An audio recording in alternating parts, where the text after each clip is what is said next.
রাজধানীর যাত্রাবাড়ি এলাকার ধলপুর দীর্ঘদিন থেকে গ্যাস বিদ্যুৎ না থাকা ও রাস্তা মেরামত না করায় নাকাল এলাকার মানুষ।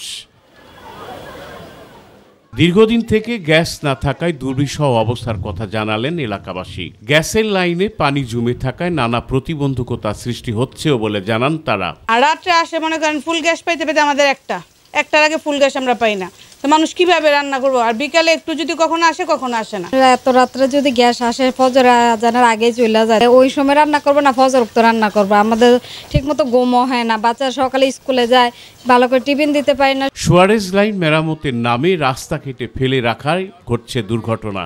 একবার করে আবার একটু চলে যায়, আবার করে আবার চলে যায়, এমন আমাদের দুর্ভোগ মানে সীমাহীন। শুধু এই রাস্তা না, আমাদের এই পুরা মহল্লাটা মানে এমন একটা দুর্ভোগ আসে যে একটু বৃষ্টি হলে আমাদের এই পর্যন্ত পানি হয়ে যায়। এলাকাবাসীর অভিযোগ, সংশ্লিষ্টদের বারবার বলার পরও কোনো পদক্ষেপ নিচ্ছেন না।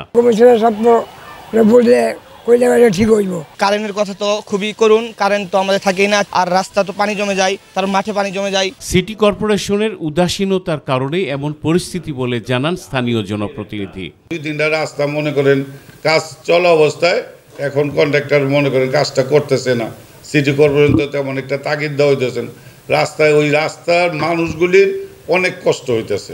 বর্ষাকালের জন্য রাস্তা মেরামত সম্ভব হচ্ছে না, তবে খুব শীঘ্রই মেরামত করার কথা জানান ঢাকা দক্ষিণ সিটি কর্পোরেশনের প্রধান নির্বাহী মোহাম্মদ মিজানুর রহমান। ওয়াসায় নির্ধারিত সময়সীমার মধ্যে সে কাজটি করতে ব্যর্থ হয়েছে।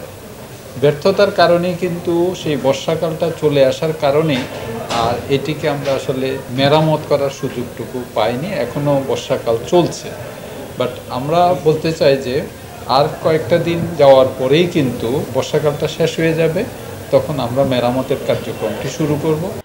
এস এম খোরশেদ আলম, মাই টিভি, ঢাকা।